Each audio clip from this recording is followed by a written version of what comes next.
Welcome to the Winning Family Podcast with Rodney Michelle Gage, a podcast designed to help you win at home and in life. Hi, everyone, and welcome to the Winning Family Podcast, the podcast designed to help you as parents raise spiritual champions. One of the things we're extremely passionate about here at the Winning Family is this belief that when the family succeed, everyone wins. We want to help you do just that. And today, I'm joined by none other than my wife, Michelle. Hey, everybody. And we're going to be talking about something that I think we can benefit from. And especially as a family, maybe you're getting ready to, maybe as you're listening to this, kind of dive into the summer season. Maybe you're wrapping up a lot of your end of the year school activities or graduations or whatever. And one of the things that I love and appreciate about really the summertime is it's kind of an opportunity for us to do maybe course correct or maybe do what I like to say, make a zag in the zigs of life. There you go. Where it's just, right. I think it's helpful just to kind of just reassess and reevaluate where you are in the areas that matter most to your life. I love the summer. Yes.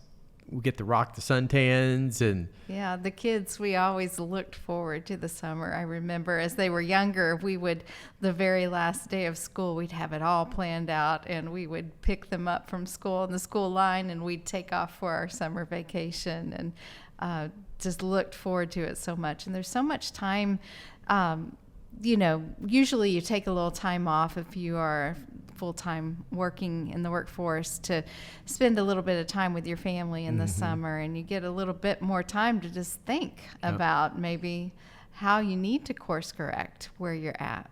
Absolutely. Because a lot of times we start out with good intentions, right? We all make those New Year resolutions of, hey, we're going to do this, we're going to do that, we're going to put more of a priority on this or that. And then 6 months later, we're like, how did we end up here? And so it's easy without even realizing it sometimes to, I hate to use the word drift, but sometimes we begin to, it's kind of like it's like an airplane that takes off from, say, Orlando International Airport and you're going to New York City, but all it takes is for just a very slight detour in the sense of getting off the flight pattern. Right, just a few degrees off. Yeah, just a few degrees off can ultimately impact the destination. Right. You may end up in another city you never intended to be in. So all that to say, the same is true with life. Right. And I think it's important for us to take a step back and just reevaluate. And maybe you're at a place where you're thinking, man, we don't need to make an adjustment. We need to make a radical shift. Well, either way, I think, again, it's good for us just to see where we are, what maybe has contributed to us getting off course, and then how do we course correct, especially right here at the mid-year where there's still time to finish strong. It's still time to make whatever necessary adjustments to allow us to ultimately end up where we truly desire to be as a family, in our relationship as a husband and wife, when it comes to things that, again, help us as a family succeed. So things that matter most. I thought it would be fun to share a little story that took place years ago. My son Luke and I were invited to participate on a field trip, or I was invited to participate on a field trip. Michelle, for some reason, couldn't go. And so we couldn't Maybe both. It was just your turn. Maybe, yeah. Because I knew what it was. It was because of where we were going. I'm like, man, I want to sign up for that one. But that's true. I guess it'd be Orlando or Central Florida. But what's interesting, it's one of the original landmark kind of natural destinations in terms of the natural theme parks, habitats for Central Florida. And it was called Jungle Adventures. I don't even know if it's still in existence, but anyway, back in the day, it was kind of like the place to go. But anyway, our teacher, Luke's teacher at the time, had organized, this outing. Of course, the whole school was participating. And so all the parents, chaperones, everybody was going to go. We were supposed to meet the kids in the classroom, get our instructions, And then, the kids were going to load the buses. Well, our son, Luke, at the time was in a wheelchair, and that's a whole nother story in and of itself. But because he was in a wheelchair, I actually had him ride in the car with me. But I was not paying close attention. Yeah, because they were going to have to get a special bus just for him. Yeah, and we didn't want him to feel. Yeah. So all that to say, he was in the car with me, and I did not feel the need to listen to the detailed instructions on actually where to go, how to get to where we were going, because in my mind, we were going to be following, all these school buses that were leaving the school. And so I thought, well, how hard would that be to, follow all these yellow school buses? Long story short, we pull out of the parking lot. And so I'm behind the school bus I'm supposed to be following. Well, all of Luke's friends were on the school bus, and they're all waving, and so I said, Luke, let's pull up to the side of the bus. That way they can see you and you can see them and you can wave back. So we pull up to the side of the bus. And then all of a sudden, I decided to go ahead and get in front of the bus. I have no idea why I did what I did. You had to. Where I was. Had to win. Yeah. I was trying to prove my point. I was large and in charge. But what was weird is I pulled in front of the bus that we were at the point following, but in front of us was a ton of other yellow school buses. So we get to this intersection, and all of a sudden, all of these buses that I was now behind, they turned right. So I followed suit. I turned right. Well, the bus directly behind me, which was Luke's teacher and all of his classmates. You weren't paying attention to. I doubt. They all went straight. And I thought to myself, that's strange. They must be going a different direction. Again, we're about 5 minutes down the road, down the interstate. I'm following all these yellow school buses, but I just kind of sensed that I was not where I was supposed to be going. And then Luke speaks up and said, Dad, are you sure are you sure we're following the right school buses? We end up in this parking lot with all these other yellow school buses, all these other kids. It must have been like national, like adventure day, field trip day or something, because man, every school where we live in Orange County at the time, they were all there. And so we ended up at this place called Gatorland. And Luke said, he said, Dad, this is not where we're supposed to be. I said, well, man, I thought I had something to do with like adventure. He said, but this is not it. By this time, my phone is ringing, and it's Luke's teacher. And she said, Mr. Gage, we were concerned. Are you lost? Are you everything okay? And I said, are we at Gatorland? Are we supposed to be at Gatorland? She said, oh, no, we're at Jungle Adventures.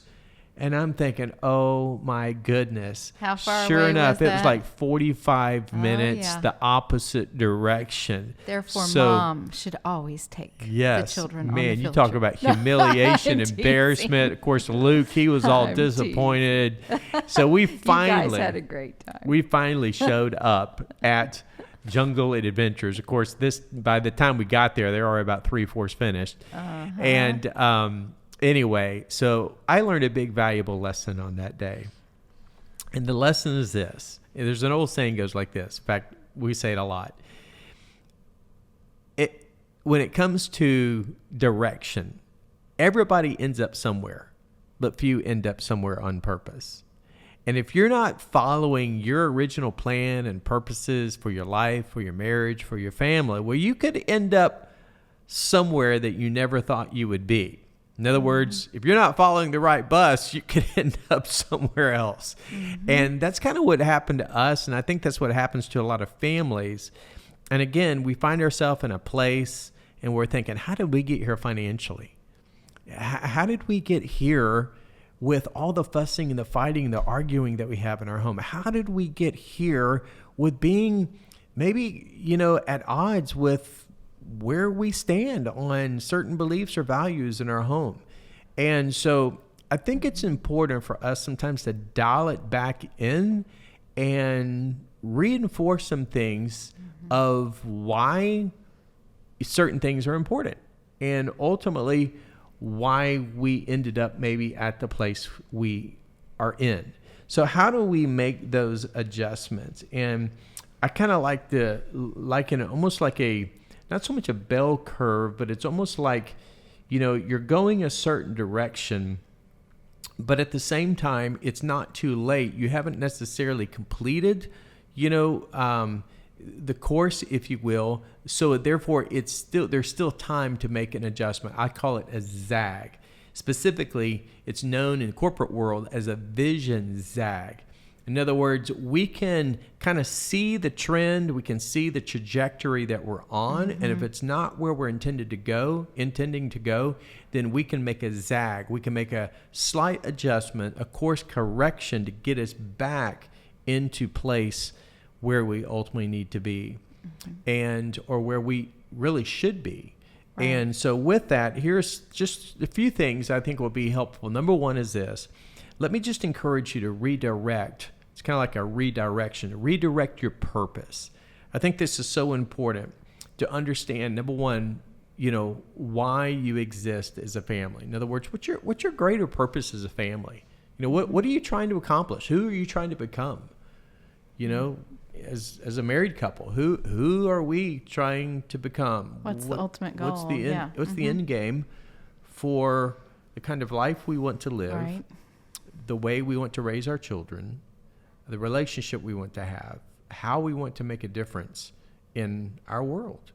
So when you think about how that translates into your life, in your marriage, your home, your kids, think about the why behind the what. Think about your intended purpose as a family, because again, everybody ends up somewhere, but few end up somewhere on purpose. That's something I love that we put into our family shift book, is that it walks you through how to write a family mission and vision statement, come up with your core values as a family. If you haven't had the chance to do that, or haven't maybe even thought to do that, I highly encourage you to grab that book, and it simply walks you through how to do that. And once you've done it, it's easy to start to sense when you're getting a few degrees off the intended direction as a family. There's just something that stirs within you, because you know where you're going. You know what you want to accomplish. You know what the end vision is for your family, for your life, for what you want to pass on in your legacy to your children. You sense it. You can, just like you sensed it with Luke, but you kept going. You can sense when things just aren't going the way you really want them to, or it can be very obvious and loud that this is unacceptable. We got to shift the direction. So. And the reason why is because, one of the passages of scripture that's really important to us is 1 Corinthians chapter 9. And it talks about running your race. Yes. And it talks about we not just run for the sake of running, but we run because we run to win. We run to ultimately win the prize, that eternal prize. We want to end up in the winner's circle with the victor's crown, to know that we finished the race and we gave it our all. Run to win. Absolutely. And so, Jeremiah 29:11 is a great verse of scripture that reminds us that God has amazing plans for us, and not only plans to help us, but ultimately plans to prosper us, to give us a hope and a future. So the only way that we can achieve that and experience that, the only way we can have that guaranteed success in the sense of just knowing that we are fulfilling God's greater plan and purpose for our lives, is to make sure that we are running our race, that we are actually doing the very thing that we know that God desires for us to do as a family, to bring honor and glory to Him. Yeah. And our purpose is so important, and you can't get discouraged, parenting is not easy. It is not for the faint of heart. You know that. We know that. And you've got to just stay encouraged. It's for the long haul. The Bible talks about the marathon race too. It's not going to be simple every single day, but stay encouraged. We want to encourage you. We don't want you to if you're not feeling like you're winning, that it's any condemnation. We're inspiring each other. We are fellow runners. We are together running this race, and we want to encourage you in your purpose. Absolutely. To remind you of your purpose as a family. The enemy comes to kill, steal, and destroy all the things in life. Our potential as a family, he is out to destroy it. And so we can easily get discouraged that we feel like we're not fulfilling our purpose. Yeah. But again, we're planting seeds. We're taking it step by step, and we want to encourage you. And that's why we need run. community with one another, other parents that are helping support, encourage, and cheer. We need all the cheerleaders we can get, when it comes to the season in life of raising children. So just know we're cheering you on. Yeah. And as Hebrews 11 talks about, or 12 talks about, we're surrounded by, a cloud of witnesses that are cheering us on, to run that race. And so don't throw in the towel. Don't feel like, oh goodness, now we're way off course. No, that's why we're doing this podcast, to remind us that, hey, it's not too late. We can course correct. We can make some slight adjustments. It's not, it doesn't have to be anything big, radical. Again, sometimes it's just the little tweaks. I heard someone say little tweaks would take you to giant peaks. So sometimes it's just the little things, of just getting us back on course so that we can ultimately stay on purpose, live on purpose, and fulfill God's purpose for our lives. And when we do that, that helps us be able to make decisions based on our priorities. So maybe it is an issue of not only just redirecting your purpose, but maybe redirecting some priorities. I read something this past week that was just mind-boggling to me. And this is crazy to me. There are 168 hours in a week, which we all know. But here's what's staggering. For children, the media gets 42 hours. School gets 35 hours. The church at best gets 3 hours.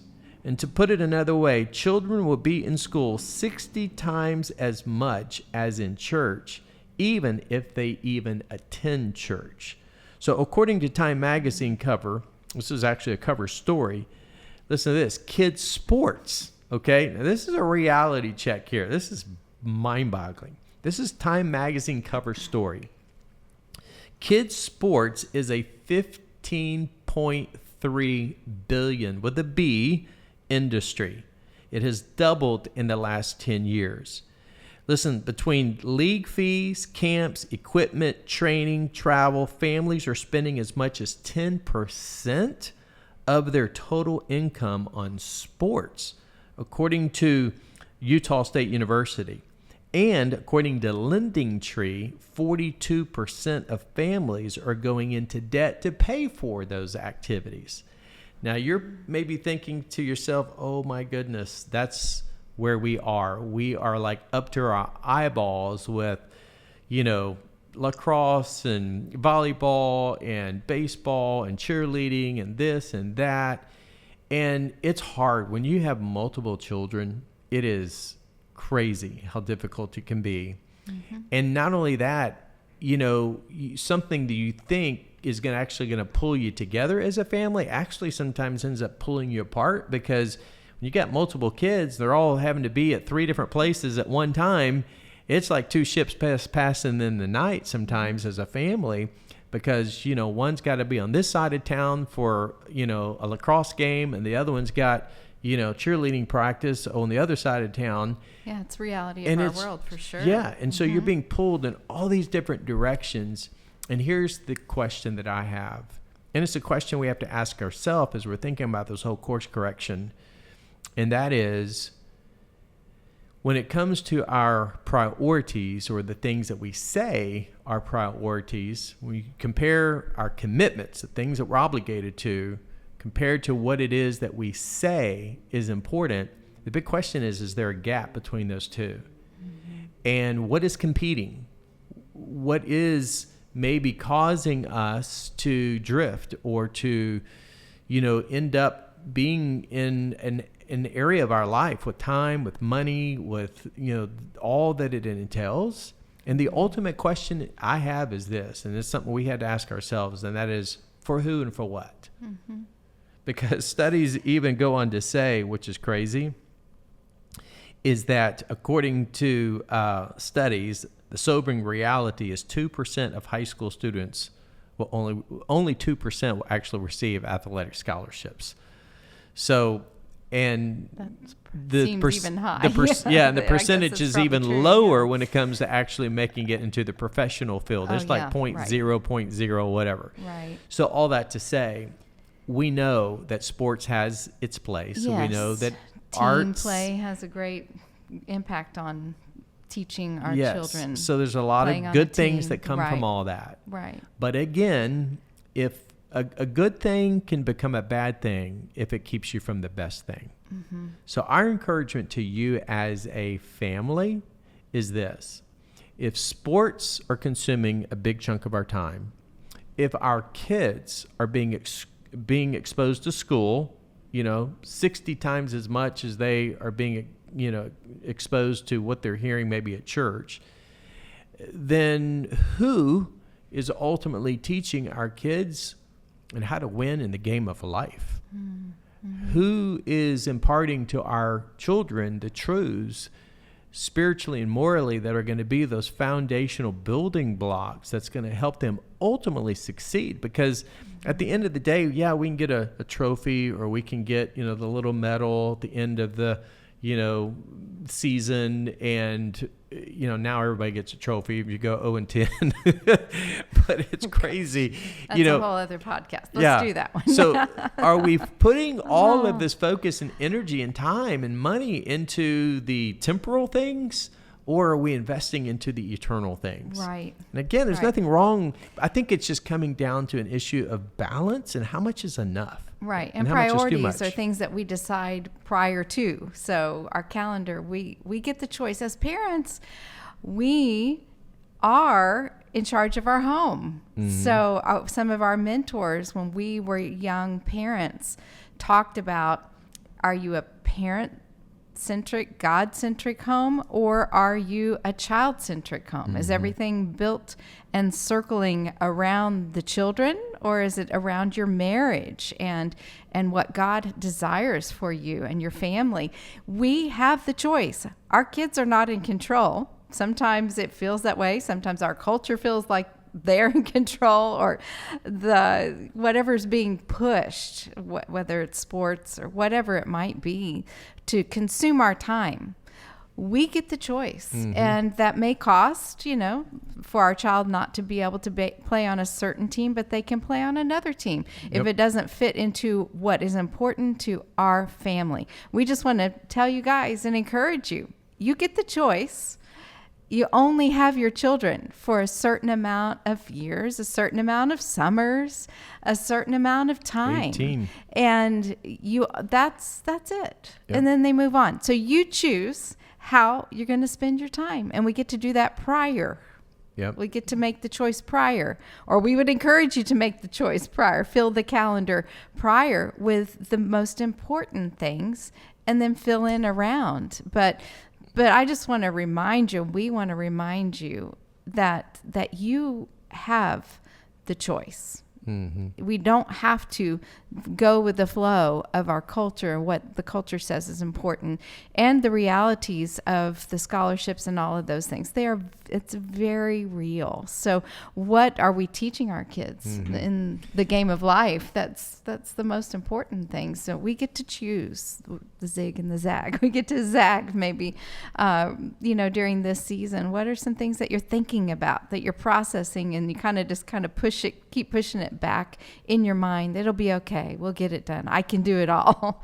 No, you can't. You can't do it all. So I just encourage you, and we want to encourage you just to really take a step back and look at the calendar. Yeah. I just, I was actually talking to a dad the other night about this, and it was funny because literally when I threw this out there, he was like a deer in the headlights. Oh. And I said, do you coach your kids' teams? And we were talking about his, kids' sports teams. And he said, no. He said, that's not really my thing. And but then he was going on and on about, how his kids' coaches were not very good. Uh-oh. And so we were talking about that. We got some sideline coaching. And so, yeah, armchair quarterbacks over here. So anyway, I said, well, one of the things I used to do was I used to coach my kids' teams. Right. And he said, yeah, I've been thinking about doing that. He said, but man, I just can't commit to this. And I can't commit to that. I said, well, here's how you can be in control of all that. He said, how? I said, by coaching. I said, true. Because the parents are at your mercy. That's a great secret. The kids are at your mercy. So practices are built around your schedule. Games are dictated a lot of times based on when you are available. And so I actually used to coach for the sheer sake of being able to control what nights of the week we had practice, because I didn't want certain nights of the week to be eaten up by practice when our kids needed to actually be involved in other things that were more important from our perspective. Yeah. And so there are some things that you can do by being proactive and being actually a little bit more engaged. Team mom. You have more of a say-so than what you think about the schedules. Yeah. Now, I know that's a whole nother conversation, another podcast in and of itself. I can get pretty fired up and passionate about this kind of stuff. But as much as parents pay for their kids to be involved in these things, man alive, I like to question who is running, who's in charge of all this stuff. Who's speaking into our kids' lives too, yeah. Yeah, so I just want to say as parents, let's think about, again, the bigger purpose. Who are we becoming? What is the end game? What are we striving to accomplish as a family? And then let's adjust our priorities accordingly so that, again, God is at the top. Our marriage is number 2. Our kids are number 3. Our careers are number 4. Everything follows suit in that order, and make whatever adjustments we can, and fight to protect anything that competes with those. And then the last thing is redirect your passion. Now, here's the reason why this is so important. Because when you lose your purpose, you lose your sense of why, and then you allow all these other things that can be good things, but all these other things are now crowding out your schedule, crowding out the things that you say are important. Now, all of a sudden, over time, it's subtle. We begin to lose our fire.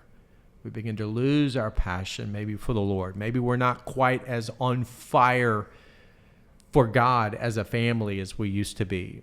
Or maybe the passion, to really honor the Lord and serve the Lord in certain areas, now we're kind of just depleted because, we're running on empty all the time.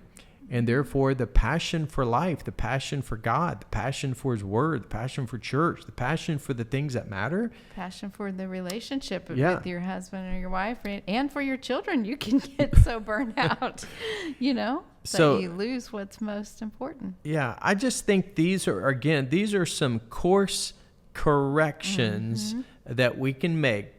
When everybody else is zigging, you choose to make the zag to get you back in alignment with things that are going to help you stay on track. They help you keep running your race. Don't get distracted by these things that the enemy, the devil, is going to use to get you distracted, defeated, discouraged, overwhelmed, stressed out. He wants you to lose your joy.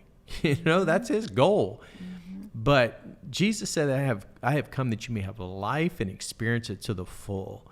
And the only way we can stay passionate with Him is to put Him first, and to guard our hearts, and to get our spiritual tanks full, get our emotional tanks full, our relational tanks full, so that we actually keep running our race. We don't want to run out of gas. We got, as you stated, I think earlier, it's a marathon. So, and I heard someone once say that the best way to look at it is not even so much as a marathon, but almost like a series of short sprints, because you got to pace yourself along the way. And so manage your energy as a parent, manage your energy in all the things that you're doing so that you can cross that finish line and finish running that race and ultimately end up in that winner's circle to get the victor's crown and hear those words, well done, thy good and faithful servant. So that's a huge responsibility we have as parents. And we just want to encourage you, hey, let's keep the main thing in our homes. That's right. So with that said, we trust this has been inspiring, challenging. Hopefully it's been a good reminder to once again help you as a family become all that God is destined for you to be. Because we believe here at the Winning Family that when the family succeeds, everyone wins. And just know we're cheering you on. Well, that's this week's podcast for the Winning Family. We'd love to hear from you. Rate, review, make sure you share this, and send us some topics that you would love for us to speak into and to address. All you got to do is go to thewinningfamily.com, click there on the questions page, and we would love to be able to hear those questions from you. Until then, we look forward to the Winning Family podcast on our next time together. We love you.